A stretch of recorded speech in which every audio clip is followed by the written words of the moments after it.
This is R4E, the Reason for Everything podcast with Arjan Peters.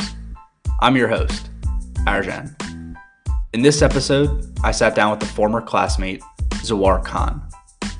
I always looked up to Zawwar when we were in school together, and he continues to inspire me to this day.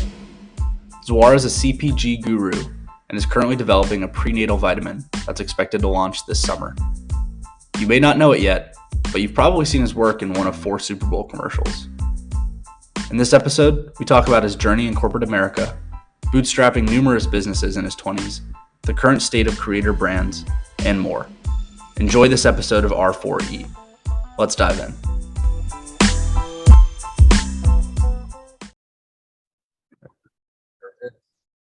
Mr. Khan, welcome to the R4E experience, and appreciate you joining today.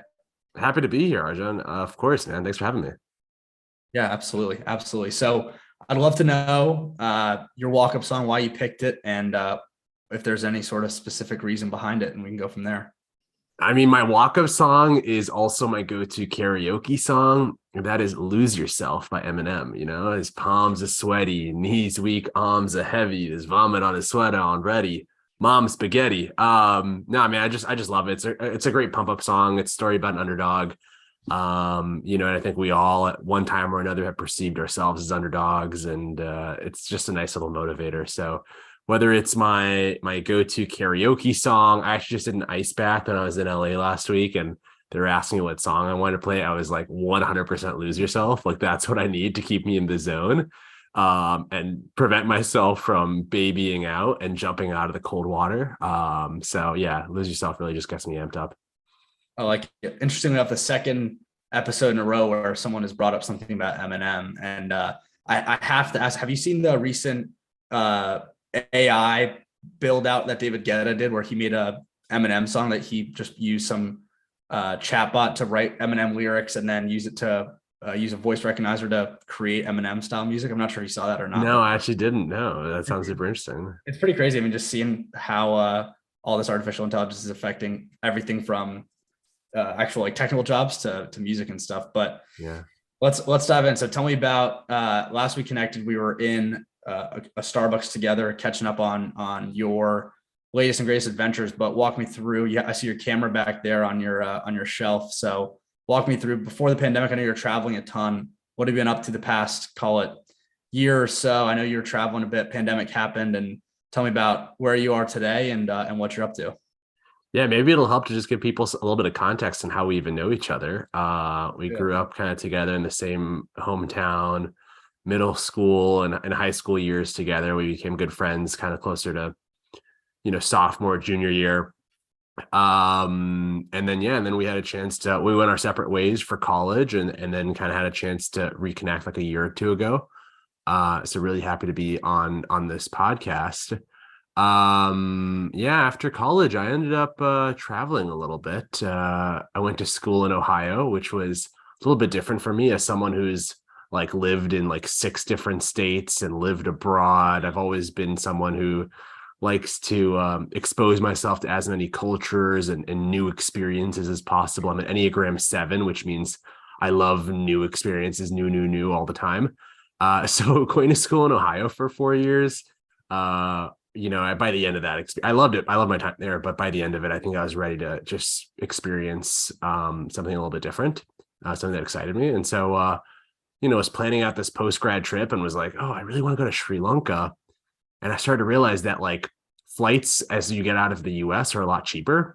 Yeah. I was like, wait, if I'm already going halfway around the world, why not just come back around the other way? So I ended up hitting 14 different countries, used not only my signing bonus for my job, but also my relocation package. Was like, used any and all cash that I had to go do that trip, and had a blast. Focused mostly on like developing nations, because I really wanted to see these countries before they changed, before they industrialized. Yeah. Not much Europe, much more like Southeast Asia, South Asia, Middle East, Africa. And then came back here. So that was quite fun. That's awesome. This is I think our 3rd time connecting since high school together. So I told that Starbucks, like I mentioned, and then before that, interesting enough, was my freshman year. It was our first home football game. It Yeah. was Ohio Oh, State, Virginia Tech. wait.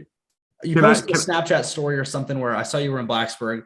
This was like right after I had graduated. I hadn't seen you in years. So I texted yeah, you yeah, today. I was yeah. like, hey, where are you at? What are you up to? We ended up linking up in Blacksburg. I remember we sent a picture to one of our old teachers where you were wearing your Buckeyes gear. I was wearing my Hokies gear.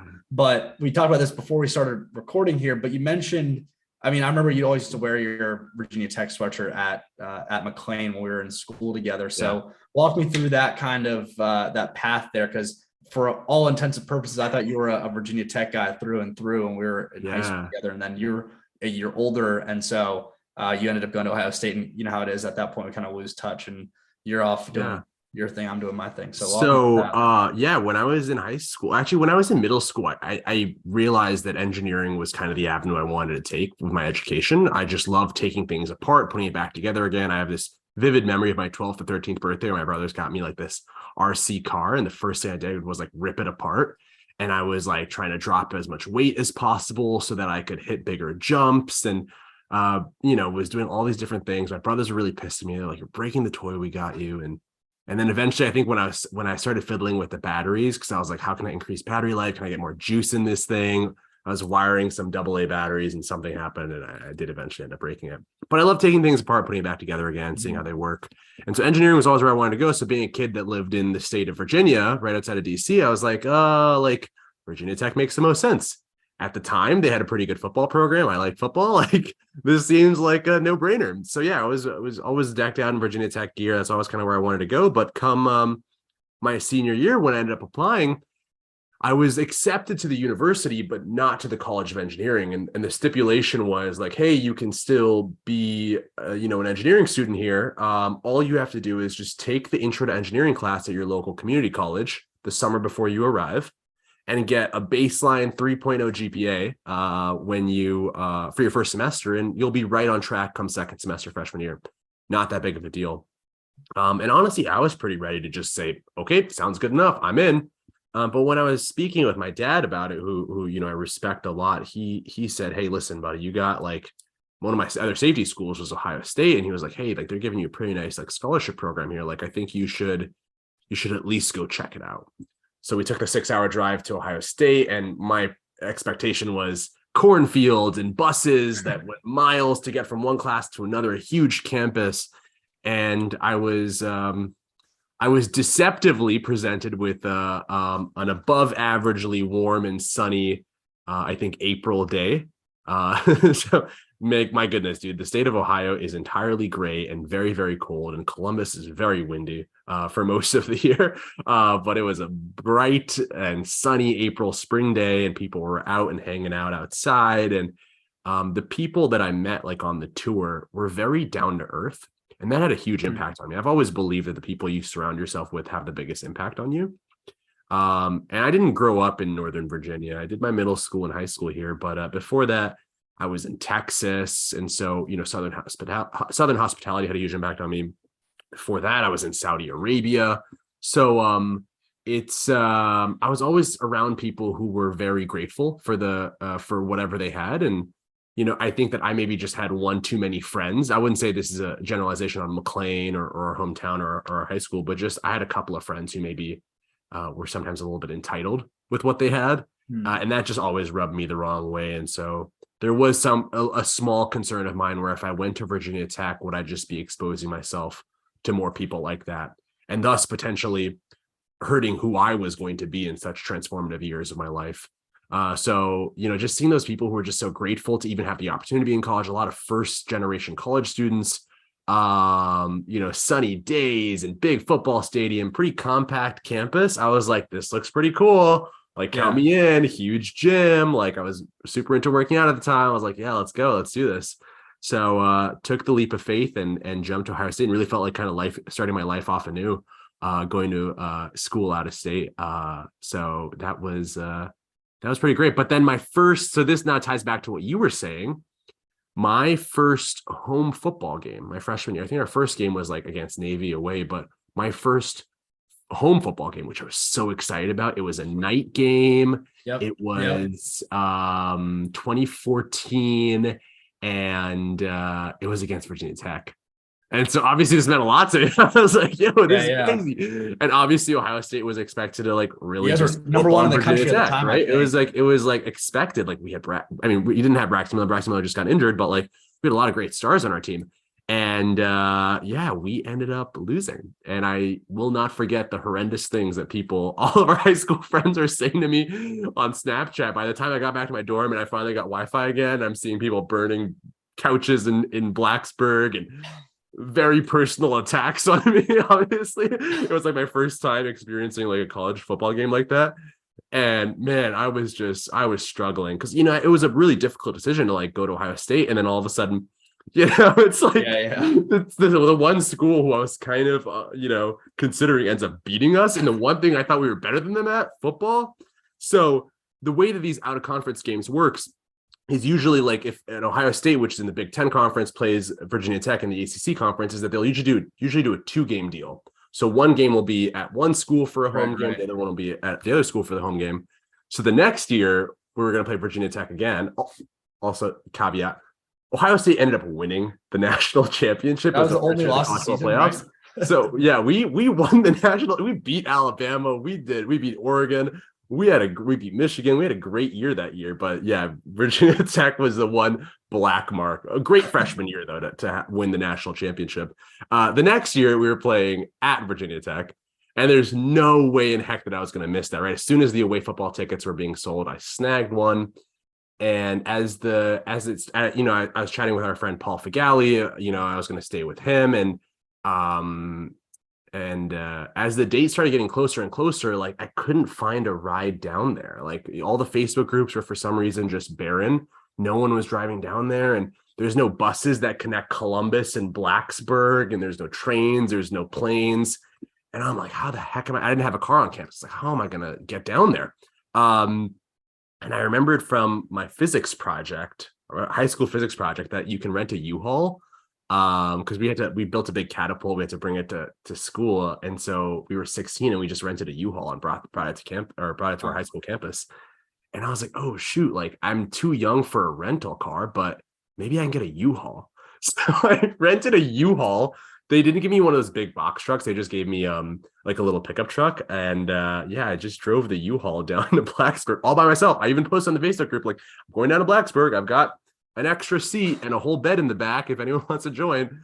No one took me up on the offer, and drove a U-Haul 300 miles down to Blacksburg on Labor Day 2015, and then hung out, got some cookout the next day, and I think it was maybe 4 a.m, and I drove the U-Haul back up to try and make it to like my 10 a.m. or 11 a.m. class or whatever it was, off of like no sleep whatsoever. But yeah, we did meet up while I was there. It was great to come down to Virginia Tech and see a lot of old friends.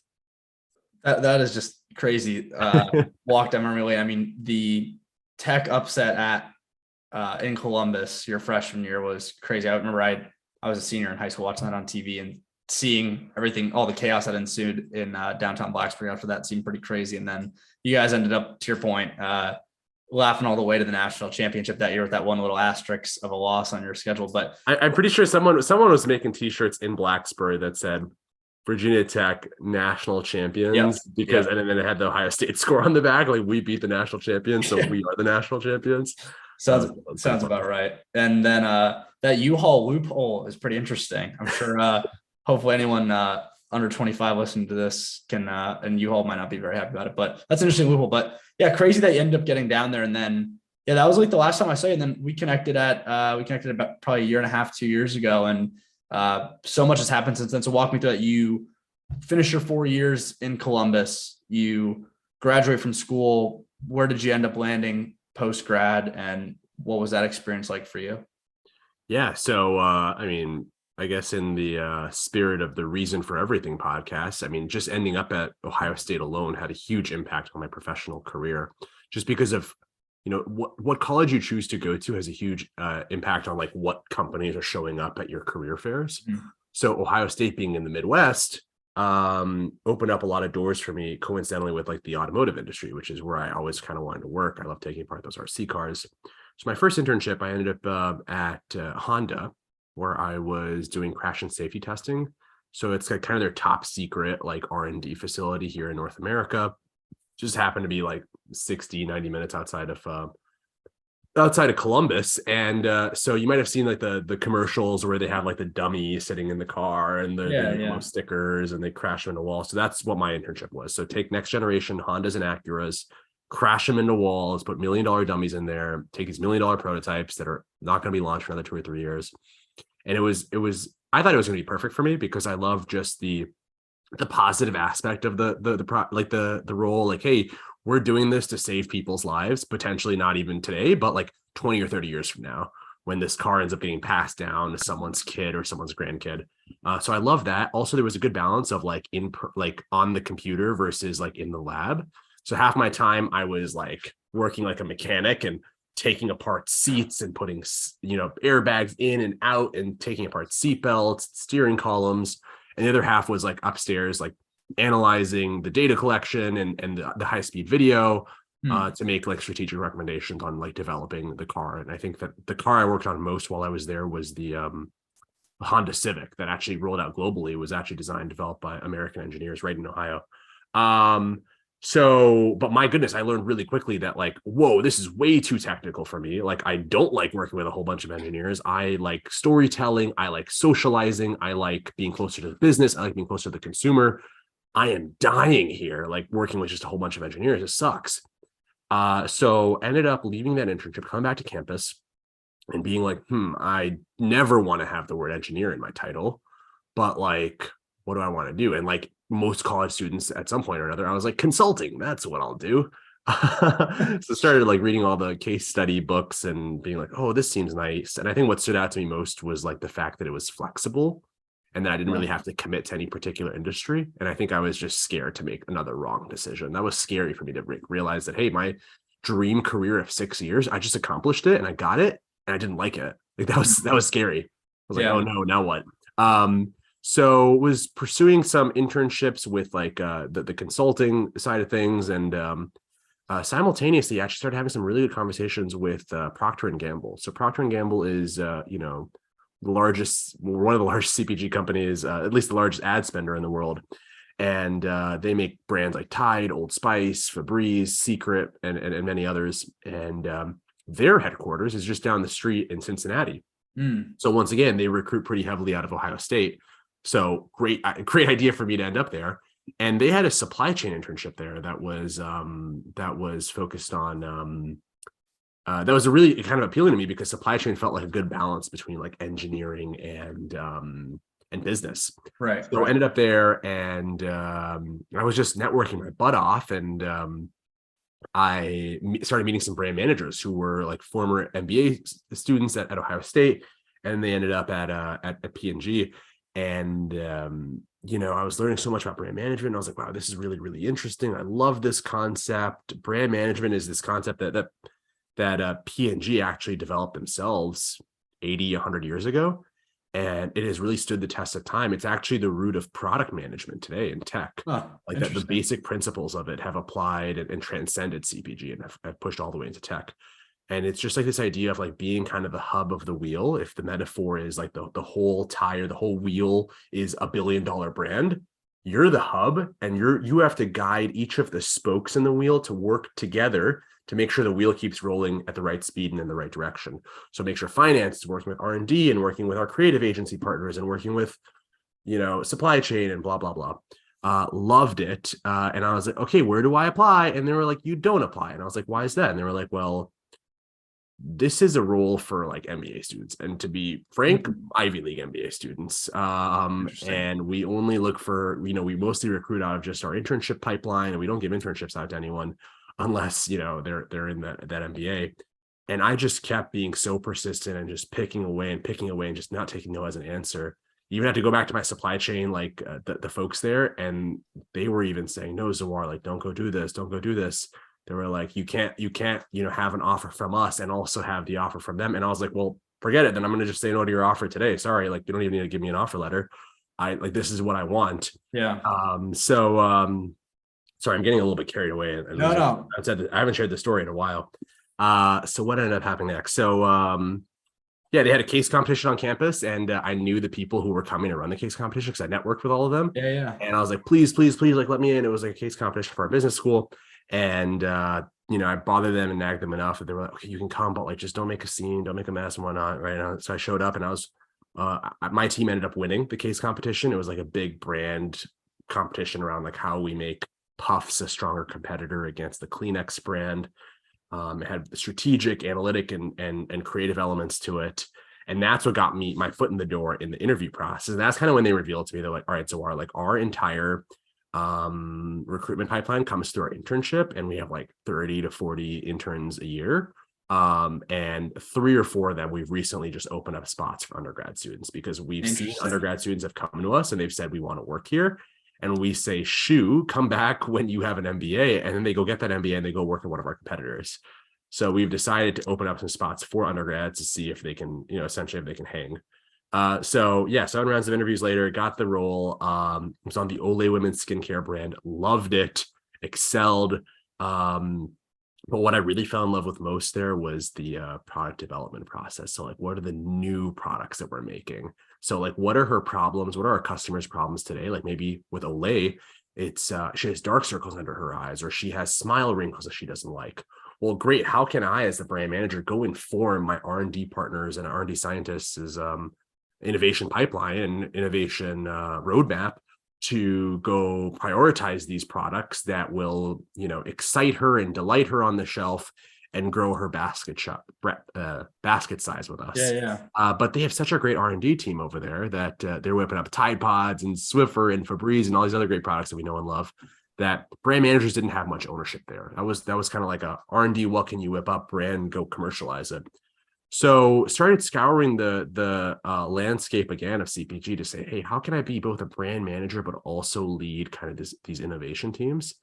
And I found a role, coming out of college at PepsiCo, where I was. It was down in Dallas, so it's part of their Frito-Lay division. So think of like 60% of the brands that you find in the salty snacks aisle of your grocery store.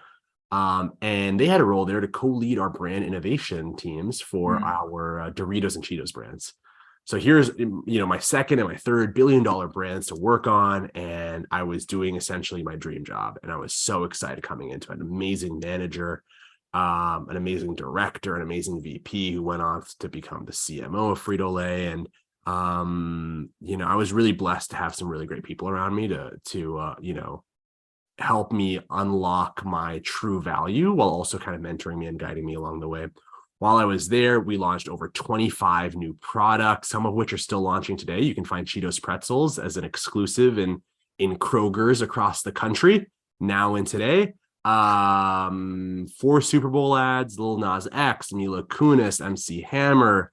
Some of the projects I worked on hold some spots in the top 3 highest revenue generating innovations in PepsiCo Frito-Lay history.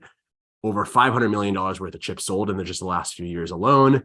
Crazy. And just had an absolute blast there. That was a really, I look very fondly at those few years of my career at Pepsi.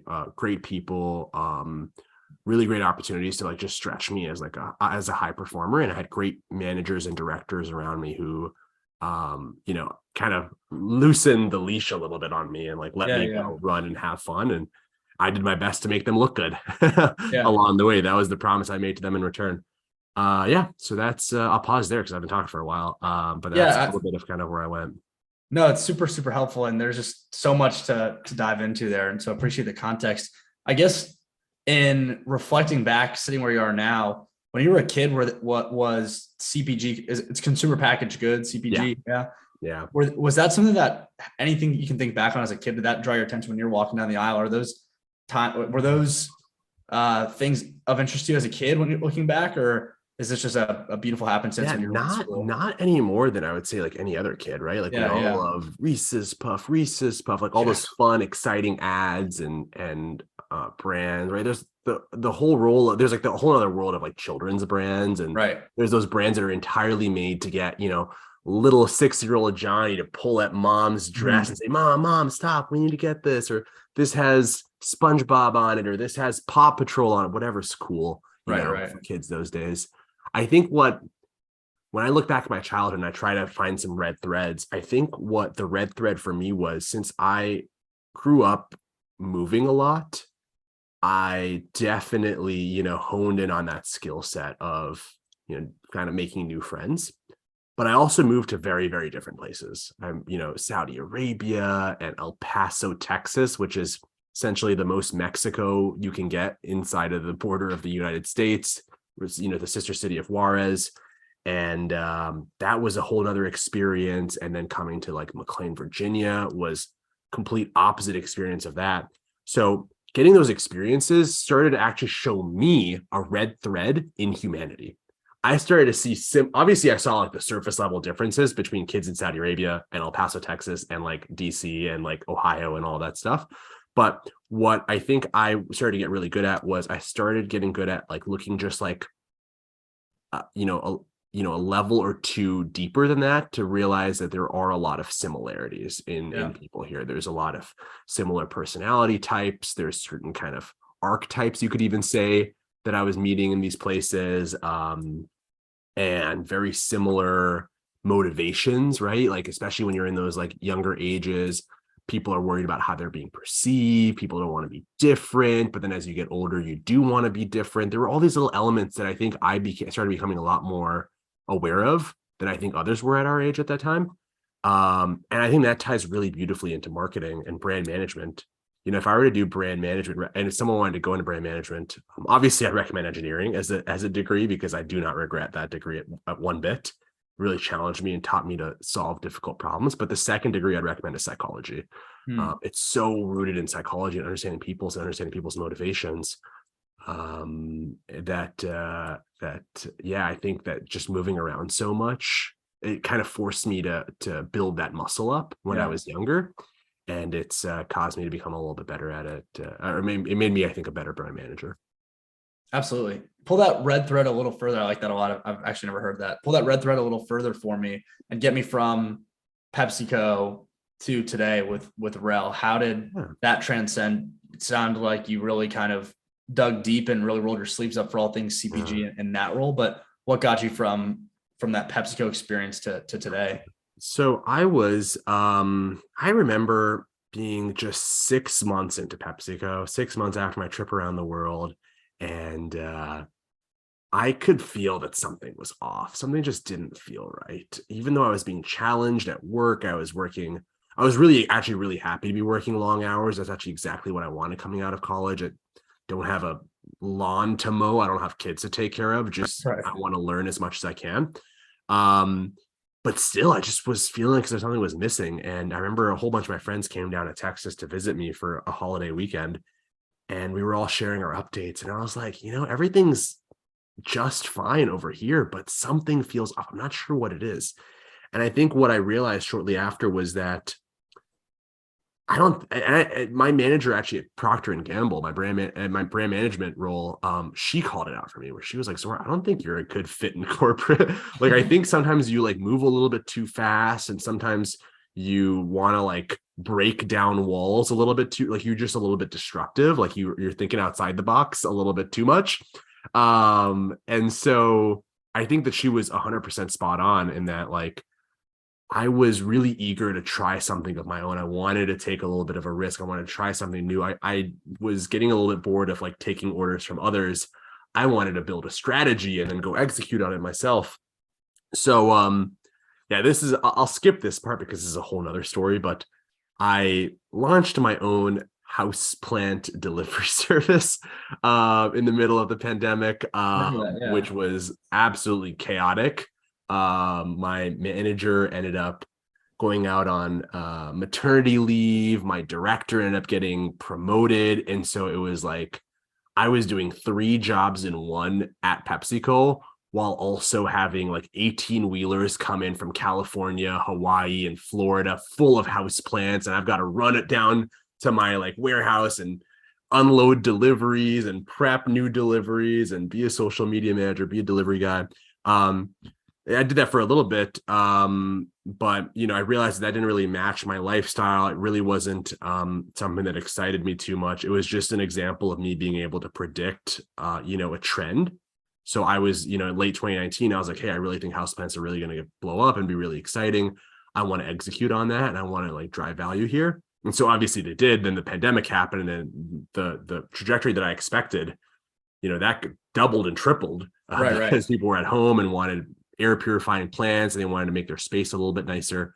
And also, I imagine the TikTok headwinds or tailwinds also probably helped out with that quite a bit as well, because that was right around the time when TikTok and all the trendy day in the life sort of stuff started picking up. Even and I think just also a lot of like the Instagram, exactly. What is it, like aesthetic? Like everyone's always looking for cute ways to make their room look cute or their flat lay look cute, and plants started playing a role. So people started seeing like plants everywhere.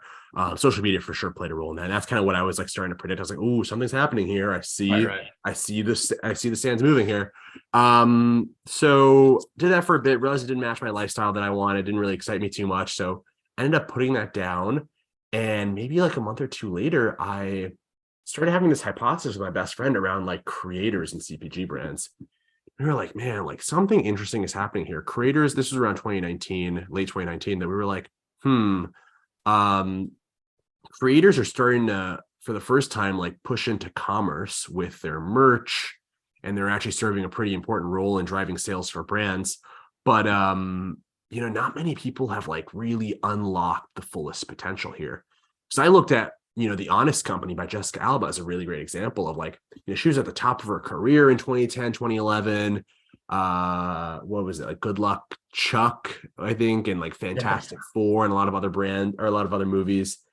And she is also a young mom at the time. And, she is kind of the icon for like middle and older age millennials. And she's like, hey, wait, like I have kids at home and I feel really unsafe about bringing some of these like household products back home, whether it's baby shampoos or household cleaners. Like, I don't want these around my kids. I want to create like a more organic and natural version of these products, which was, obviously really obvious today, but not that obvious 10, 15 years ago. And so she partners with a couple of operators and brings this product line to life. And you can imagine, obviously, like all the major media outlets are picking it up. Like all of her audience members are like interested and excited because they're also becoming new parents. And they're like, yeah, actually, I want something that's clean for my baby as well.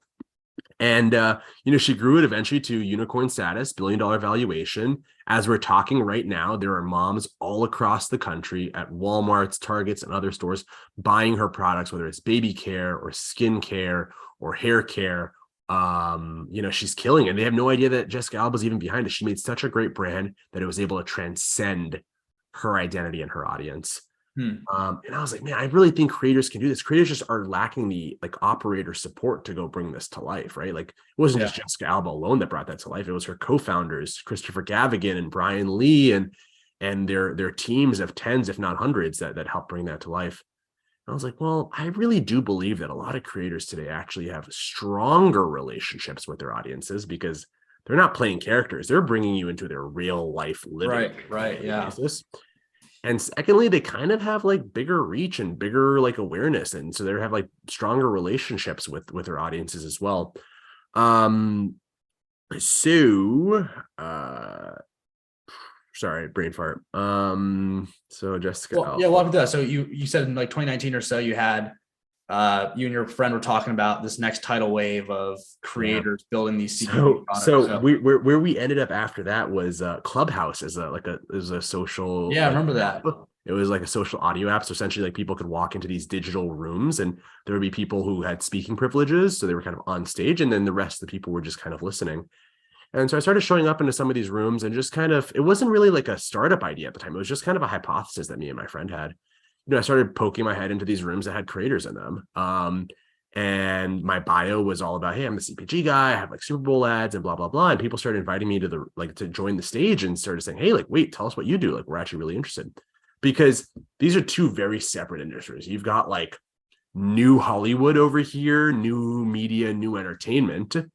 And then you've got me as like the CPG guy. Like CPG, normally when you get a career in CPG, it's like after you've done your undergrad, maybe 4 or 5 years in industry, then you get your like, Ivy League MBA. And by then you're like settling down to have a family. And you're like, this is what a great job and what great 401k benefits. Like I will just stay here for the rest of my life. You don't leave. It's a nice cushy job and you stay there forever. And I was someone who was kind of poking my head out and was like looking at what was going on here. And other people were like, whoa, this is someone who does CPG. Like, we never see these kinds of people around. And so that was like a weird, like, competitive advantage that I had, was I was someone who was like poking my head out. And so I was kind of I was poking my head into a place where I was different, where I could drive unique value that no one else could. And I think that's like a really key learning that I had, is like always go places where you drive value that just cannot be competed with.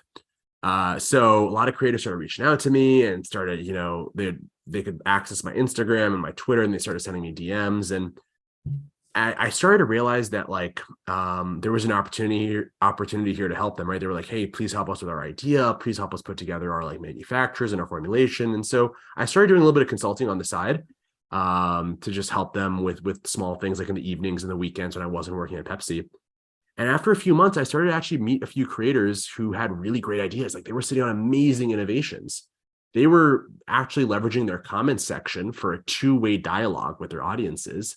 And so they were getting really valuable insights that at P&G and PepsiCo, we would pay tens of thousands of dollars for, but they were getting for free and they were listening. Yeah. And they were like, hey, I don't know, like, here's an example. Like, maybe it was a female triathlon YouTuber who was like teaching other people how to like train for the triathlon. She was like, hey, people are in my like comments all the time, like, to ask me about what deodorant I use, because like all the women's deodorants suck. They smell really weird. And like, they don't have strong antiperspirant qualities. So they're all having to use like men's deodorants. Like, whoa, that's a really interesting insight. And like, you would be a really great fit to like go launch a product like this. Yeah. So I just came across like one too many of these really good ideas. And I knew that if I wasn't there to help them full time, then like their second best option was going to be really low quality. And if they proceeded to work with those individuals, then their innocent, beautiful, awesome vision would be completely tainted and tarnished, because 6 months later, what would actually eventually end up getting launched after tens, if not hundreds of thousands of dollars and lots of their time and lots of their capital would be a very low quality product that looks nothing like the vision that they had. And if anything, will actually tarnish their reputation with their audience rather than promote their relationship with their audience. So, left PepsiCo to go kind of work to help these creators. Been doing that for the last couple of years. And I'm kind of on the I guess the latest stage of my career is I have kind of stepped away a little bit from the services side of the business of working with helping and advising creators. I've started to get a little bit stretched too thin. It seems like too many creators want to launch CPG brands these days. There's just not enough of me to go around. I'm really kind of limited by the amount of time I have in a day. And I decided, hey, you know what? Like, at the end of the day, I've been a CPG guy through and through. I loved innovation. That's what I fell in love with. And P&G, I love solving real problems. And so a couple of months ago, I decided to start pulling away from a lot of those consulting and advising retainer projects, and am now working on launching my own CPG brand that solves a real tension for real people. And creators are going to play a really important role in this project as well. And I'm just really excited about taking my learnings from my time in CPG, as well as my time as a mechanical engineering student, and my time working with creators, and just kind of bringing these all together to launch something new. That's awesome. Any additional teasers, trailers you can tell us about when maybe we might be hearing about this project? I really hope the public launch will be in May of this year, May 2023. That's super exciting. That's super exciting. Oh, man. What a crazy journey. I mean, I think a perfect testament to even someone as young as you are to have had those kind of crazy jumps and loops. And I think that the self-awareness of recognizing what you like and don't like and taking risks is something that everyone, no matter the age, no matter the experience, can dive into. And I harp on this a lot with my friends. I've jumped a couple of jobs and tried to do different stuff as well, and really kind of diving into seeing what you like and what you don't like, because now's the time in our careers to figure that out, as opposed to your point, when you're after your second degree, you're settling down and you're in your cushy job. That's not the time to necessarily be making the switch. But I totally agree. And I do want to caveat that I shared this story with a lot of confidence and with a lot of clarity. And obviously there is clarity looking back on it. But in the moment, this was madness. I had no idea what was coming next, right? Like, I was scared just to be at Ohio State. I was like, there were times where I was like, did I make the right decision? Should I have come here? Should I maybe go back to Virginia Tech? Like, I don't know. Like, some of these Ohioans are kind of weird. Yeah. Like one of my best friends today, even I remember her like coming up to me and she was like, "Oh, you're one of the first Muslims I've ever met." And I was like, you're not as bad as what they make it out to be on TV. And I was like, what am I doing here? I gotta get Oh out. my gosh. Or even I just look back at like, that moment of like after Honda, I was like, wait, this is what I want to do my whole life. And like now I don't want to do it. Like, and I was, there was a period of time where I was like, should I change majors? Should I do consulting? And then I start looking to apply to consulting and like, I'm not getting any like opportunities because for some reason they only wanted to hire business majors. So maybe I should switch to business. Maybe I should try some of those like consulting clubs. Maybe I need to read more consulting books. And then this P&G opportunity just kind of stumbles on in front of me. What I do remember doing a lot of though was not being, self-awareness was really important to me, but also not being ashamed to admit that I didn't have the answer, but doing my best to find people smarter than me and asking them plenty of questions. So I would ask people who were consultants, Ohio State alums, and I would like poke their brains around like, hey, why did you choose to go do this? What would you do if you weren't doing this today? What regrets or what misconceptions did you have about consulting before you started working there versus when you actually started working there? Like what misconceptions did you identify? So I was always trying to like, I didn't have that much experience, but I was like, how much of other people's experiences can I collect to help make as much of an informed decision as possible? I even remember like the P&G, brand management role. There was another offer on the table from Deloitte to go do consulting. And I still remember today that I had a friend whose father worked at Barclays Bank. And for some reason, I remember I was picking his brain about the decision. And he was like, he very clearly and succinctly told me like, Zawwar, like I know a lot of people who started off their career in brand management at P&G. And like, that is a place where like really strong leaders are made. And, like some really important learnings are clearly happening there. Like it is a no-brainer for me that you should go take that role. So amazing mentors, amazing people who have guided me. I mean, I mentioned some amazing people at PepsiCo who I still text today and get their thoughts and advice on all sorts of stuff. So I would say that it's, life is a treacherous journey and don't be afraid if you don't have the answer on what to do next, but see what you can do to collect other people's experiences to help inform you as you're going into this experience for the first time.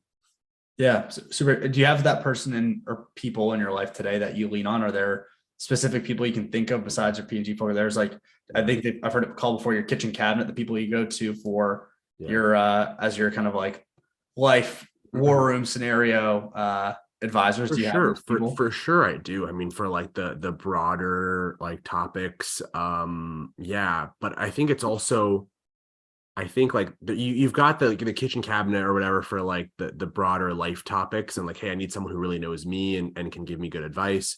Yeah. But I think also like sometimes these problems and challenges we face are so specific and niche that you need to expand beyond your current network, right? Mm-hmm. Like, heck, I don't know anyone that has worked in brand management before, but like I got to make a decision soon. My offer is about to expire. So I'm going to go hop on LinkedIn and I'm going to message as many people as possible and see who gets back to me and see if I get 30 minutes of their time to poke their brain.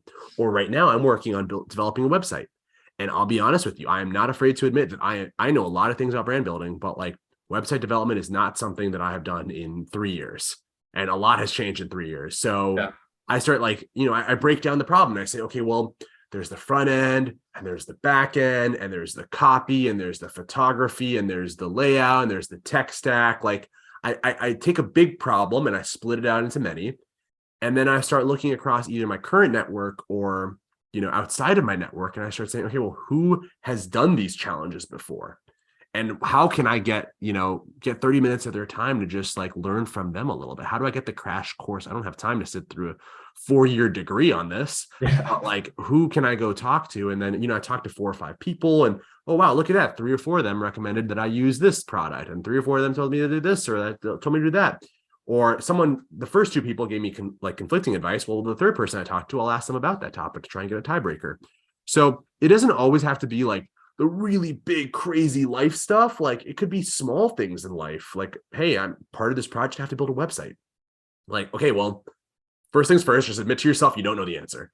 And then after that, like once that's the biggest hurdle. And then after that, once you can admit that to yourself, you just say, okay, since I don't have the answer, like who does have the answer and how can I go chat with them and learn from them. Yeah. No, that's great advice. That's great advice. What would you say in terms of your kind of broader predictions for CPG brand management over the next couple of years? I think it's going to be crazy dynamic, and obviously no one has the perfect crystal ball, but sitting in the seat that you do with your experiences, do you have any kind of high level predictions, high level projections that you would forecast out? Yeah, I think when it comes to creator brands, we've just scratched the surface. You might think, oh my goodness, I've seen so many of these. I can tell you, as someone who's seeing a lot of these projects still in development phase, still in idea phase, still fundraising, we are just getting started. But think of it as like a few phases. We're going through a few phases. Let's say we're probably on phase 3 right now with creator brands. Phase 1 was very slimy, very low quality, like cash grab plays. I could look at like a David Dobrik's 100K puzzle, I think is what it was called.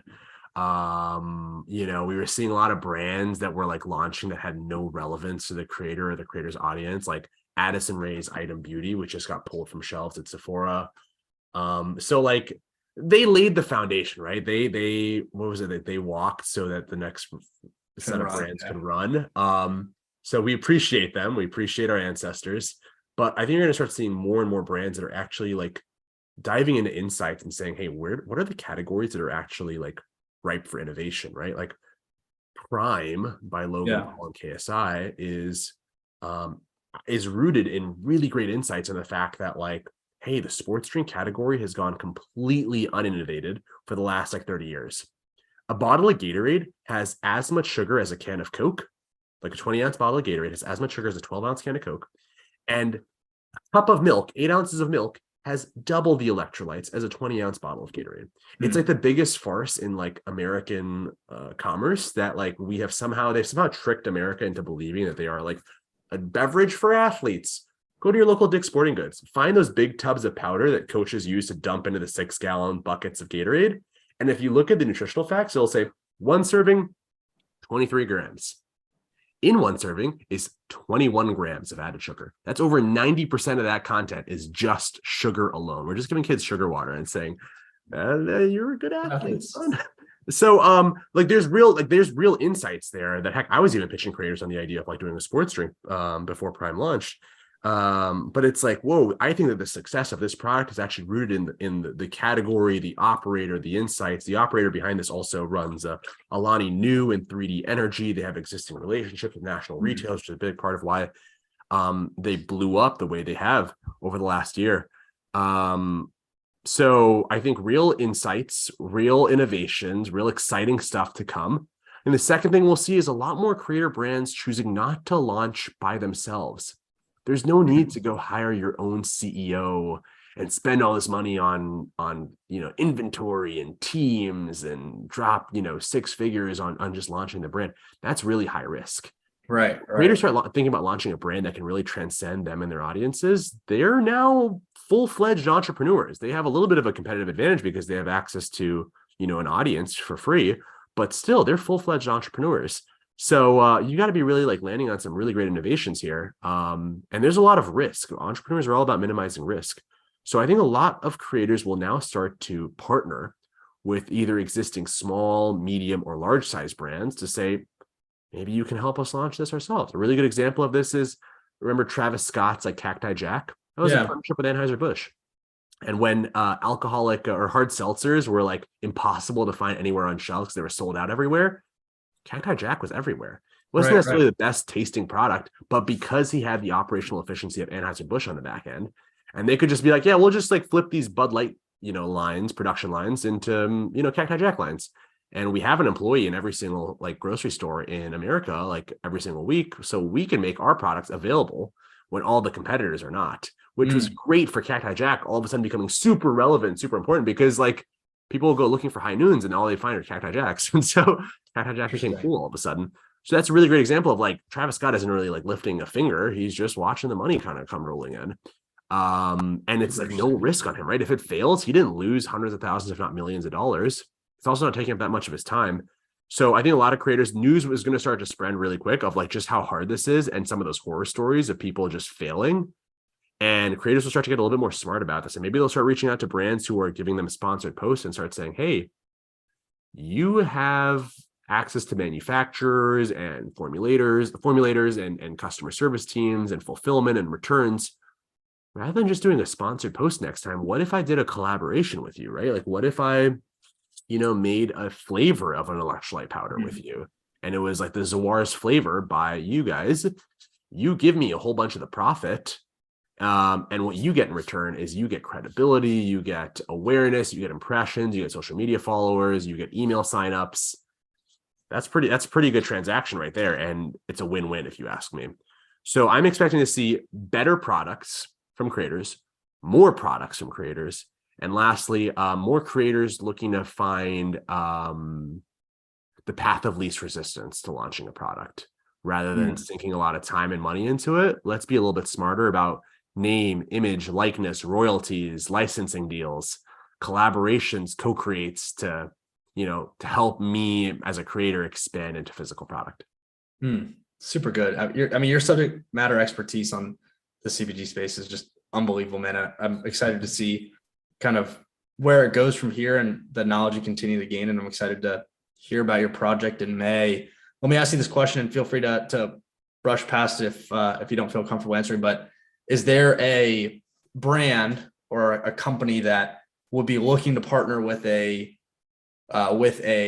content creator, or a brand that you think is ripe for partnering with a big content creator on one side of the question? On the other side, is there a content creator that you think just needs to dive in head first and make that partnership with the Anheuser-Busch, the Frito-Lay, the PepsiCo, what have you? Kind of two ends of that question. Feel free to skip past it if it's conflicting for your current endeavors, but we'll be curious your perspective. Yeah, I'll answer the second half because I have a fun little answer here. So I spend a lot of time thinking about this, right? I'm like, I think about it from two different perspectives, where I'm like, because it's a puzzle piece that I'm also always trying to piece together, is like CPG product and category, and then like what's the right creator to go with it. And you're always trying to put different pieces together and try and make it fit. I was spending a lot of time thinking about content niches about a year ago.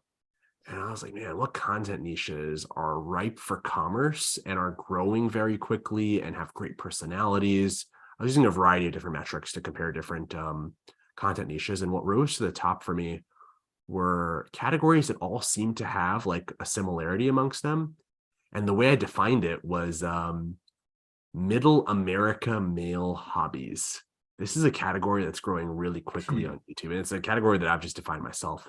And what that looks like is anything from, so middle America male hobby. Sorry, I just took a second to pull up my list here. This includes everything from like YouTube videos around hunting, outdoors, fishing, guns, archery, woodwork, home renovation, handyman, jujitsu and fighting and grappling, working out, cars, sailing, boats, survival prepping, fish keeping, triathlon, distance running, biking, swimming, adventure races, poker and gambling, rock climbing, antiques and collectibles, classic car restoration, and so on and so forth.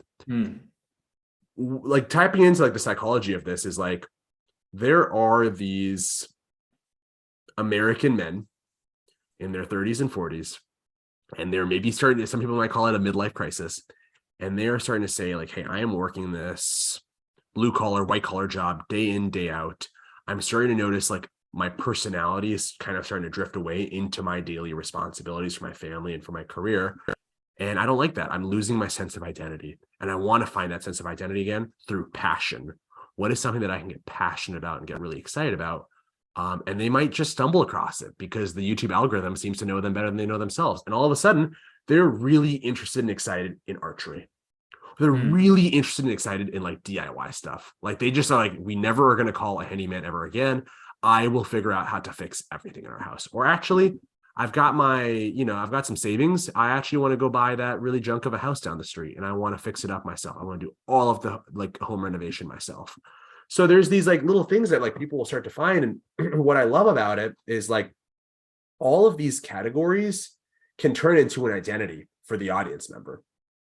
Because like, if I'm feeling a little bit lost, I don't really know who I am. All of a sudden I can say, hi, I'm Zawwar. I'm a fisherman. Hi, I'm Zawwar. I'm a hunter. Hi, I'm Zawwar. I'm a jiu-jitsu fighter, right? Like there is an identity, there's a sense of purpose here that can be found in each of these content categories. And when there's an opportunity for purpose and identity to be found, that's where like the opportunities for commerce become really interesting and exciting, right? Because if that's a part of your identity, like you're not gonna skip out on this. This isn't somewhere where you're gonna like say, I actually just want to get the cheapest version, or actually maybe I'll save that for next year. This is like you have real drive behind this and you want nothing but the best. And as you're learning about it, you have like only 2 or 3 people who you trust and respect their opinions on archery now on YouTube. And so now, well, guess what, right? Like whatever, you're going to pause their video, like, what brand bow are they using, or what location are they at? Maybe I can go there next weekend, right? You're like pausing, you're looking at everything, because those are the people you trust and respect in that category. Well, what if that individual said, I'm launching my own line of bows. I'm launching my own line of hunting gear and like fish wading, like those big overall pants that people wear as they're like wading through rivers, or backpacks, or gear organizers, or game calls, right? Like duck calls and elk calls and blah, blah, blah, blah, blah. There's a lot of opportunity here for like people to jump into it. A great example is like Meat Eater. Meat Eater is something your audience can look into. He's like Steve Rinella. Has like a Netflix show. He's kind of done something here around like hunting and outdoors and fishing. But that's a really good example of like one case study in Middle America. I mean, obviously you can do this for the rest of the categories that I listed out as well. So I'm excited to see more commerce opportunities in that category. It's not where you'll catch me building anytime soon, but this is my little nugget that I'm always happy to share with others, is like, this is how I look at content, which might be a little bit different from how other people look at content. Yeah, it's super fascinating. I mean, I always think about whenever I think about CPG and even creator brands, I'm thinking about what's going to go on the end aisle of a Walmart or a Kroger grocery store. But in reality, you can put that in the Home Depot, the Bass Pro Shop, you name it, supply store or hobby store, what have you, or Michael's or whatever it is. So yeah, I didn't even think about the application there. That's super fascinating. And this is definitely probably not a CPG use case, more just like a general consumer goods use case. Right. Still something where I'm like, hey, whoa, this is really interesting, where your YouTube channel can really grow a very exciting brand. Interesting. I mean, unbelievable. So my last question for you, because I'm just super fascinated here. What do you think the role of, we talked about this at the outstream, what do you think the role of AI and just the kind of broader expansion of everything we've been seeing with ChatGPT and just the kind of growth of machine learning, how's this going to affect content creators, CPG, brand management as a whole? Any predictions, thoughts there? Yeah, I'm definitely not in the boat of like, oh no, we're all going to lose our jobs. I think it's just going to be another tool, because so far what we've seen really clearly and obviously is that like the output of these tools, whether it's code generation, image generation, response generation, whatever it is only as good as the prompt that people are giving them, right? So heck, maybe this thing could spit out amazing YouTube thumbnails. Maybe it could spit out amazing YouTube content ideas. I've actually seen examples of that where someone like a friend of mine put in like, what would happen? Like, give me an example of like Mr. Beast collaborating with Yes Theory. There's actually some pretty good video ideas that it spat out. But you can only find those gems if you know how to go look for them, right? It's kind of like the same thing with like lots of other tools that have come before this. Is like someone still needs to be there to think strategically, to think creatively. That's where humans will always play a very important role. But I think, of course, you'll see creators for sure using these sorts of tools, like I said, for ideas, for videos, and for thumbnails and all kinds of stuff. But that will just help creators work a little bit faster. It won't necessarily replace creators. Absolutely. And it won't replace a creator's the need for a creator to always think entrepreneurially and to think outside of the box. That need will always be there. Absolutely. Zawwar, I'm grateful for your time. I'm so impressed by your expertise and excited to see where your story goes from here. Anything else you want to plug to the audience? Any socials? Any messages for everyone else? Otherwise, I can let you go here. Yeah, of course. You can usually find me on Twitter and Instagram. My ats there are the same. It's Zawwar Khan, first name, last name, _ Probably just type in my first name and I'll probably come up. Shoot me a DM if you listen to this. Tell me about a CPG brand you like, a YouTuber you like. I would love to get your thoughts on what you thought of this. And Arjun, I'm really excited about this podcast coming out. I think this is a really exciting topic, and I'm excited for you. Always rooting for you, my friend. This is R4E, the Reason for Everything podcast with Arjan Peters. I'm your host, Arjan. In this episode, I sat down with a former classmate, Zawwar Khan. I always looked up to Zawwar when we were in school together, and he continues to inspire me to this day. Zawwar is a CPG guru and is currently developing a prenatal vitamin expected to launch this summer. You may not know it, but you've probably seen his work in one of 4 Super Bowl commercials. In this episode, we talk about his journey in corporate America, bootstrapping numerous businesses in his 20s, the current state of creator brands, and more. Enjoy this episode of R4E. Let's dive in.